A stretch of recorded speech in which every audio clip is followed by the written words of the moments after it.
حرکەتی مەدەنی و چینایەتی و کۆمەڵایەتیەکان بهێنن و کاری سەرەکی ئێمە لە 14 شوبات ڕۆژی شەهیدی شوعی سەر لە نوێ داوا لە پەرلەمان و حکوومەت یاریمی کوردستان دەکەین لە هەموو ڕوویەکەوە زیاتر هاوکاری و پاڵپشتی کەسوکاری و بنەماڵەی شەهیدانی حیزب و سەرجەم شەهیدانی گەل بکەن.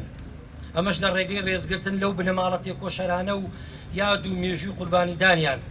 هەروەها داوا دەکەین بە یەک چاو سەیری سەرجەم شەهیدانی گەلەکەمان و هەموو ئەوانەی لە پێناو ئازادی و ڕزگاری نیشتیمانی و دیموکراسی و ئاشتی و مافەکانی مرۆڤ شەهید بوون. بەبێ جیاوازی حیزبی و سیاسی وەک شەهیدی گەل و نیشتیمان مامەڵەیان لەگەڵ بکرێ.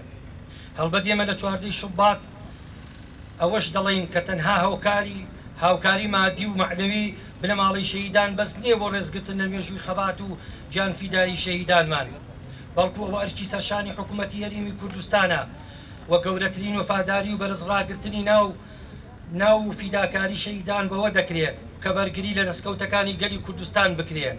خەبات بۆ بەهێزکردنی پایەکانی قەواری هەرێمی کوردستان و پاراستنی مافی نیشتیمانی و نەتەوەیەکانی گەلەکەمان بکرێ و ئەولەویاتی سیاسی هەموو لایەکمان بێ. هەروەها پێویستە لەسەر ئاستی ناوخۆش کولتوری و کولتوری پێکەوە ژیان و دیموکراسیانە و مەدەنیانە بەهێز بکرێت.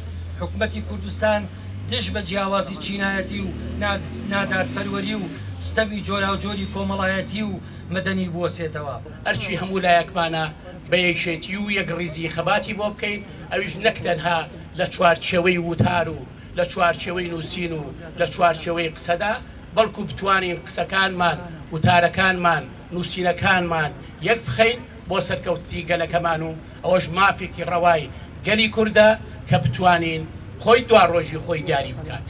گەلی کورد ئەگەر بگەڕێنەوە بۆ سەرەتای دروستبوونی عێراق بە زۆر لکێنراوێت بە عێراقەوە، بێ خواستی میلەتەکەمان، بێ داخوازی گەلەکەمان، بێ ئەوەی گەلی کورد پرس و ڕای پێکرابێت.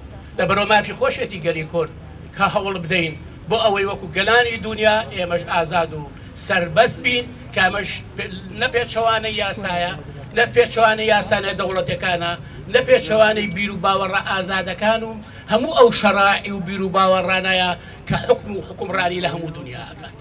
لەبەرەوە گەلی کوردیش مافی خۆیەتی کە ئێمەش بە مافە ڕەواکانی خۆمان بکەین. پێشمەرکاوتو لە خەباسا پێنەسراوتو پێشمەرکاوتو لە خەباسا پێنەسراوتو من باچەکرم من بەخوێنم بی ئازادی ئەچێنم جا من بەخاتە نازدەیاڵن بەدەستێ ئەبێژنان هاوکارتان بن. بەناوی کۆمیتەی شەهیدانی حزبی سۆسیالیستی دیموکراتی کوردستان لە ساڵیادی شەهیدانی حزبی شوێنی